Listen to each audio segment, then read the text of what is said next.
Mixed by SP Nitish.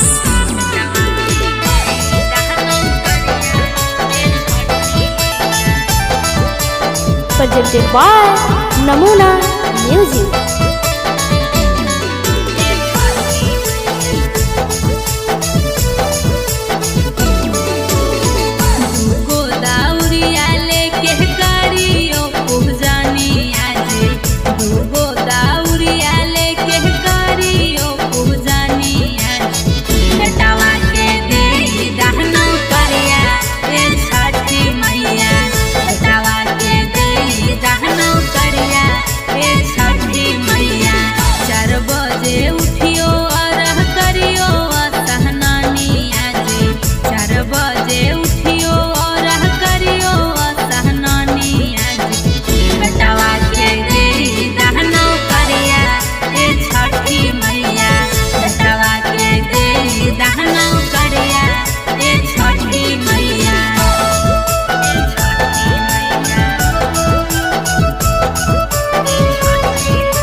दुखवा सहियो मैया कहियो काले सावा तोहरे चलते बेटा हमर छोड़ अइलै विदेशवा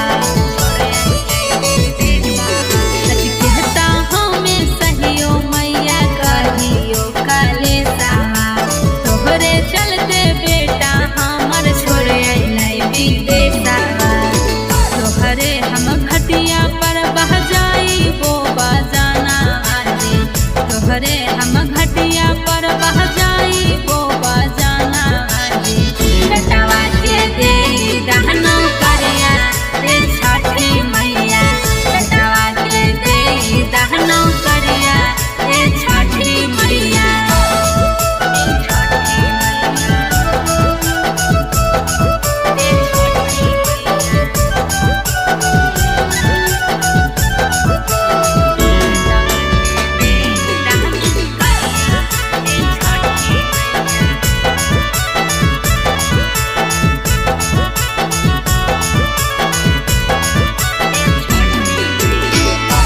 नमूना रिकॉर्डिंग स्टूडियो राजगीर। बेटा वो भी करो मैया करो हो पुतोहिया हमारा बबुआ के देखाई दाना रहिया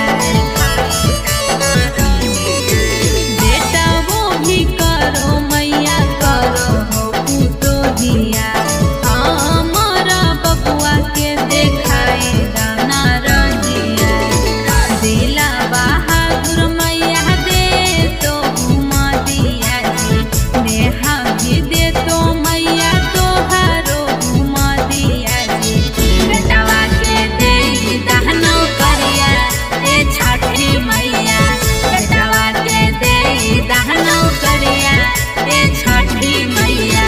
जय हो नमूना रिकॉर्डिंग स्टूडियो राजगीर।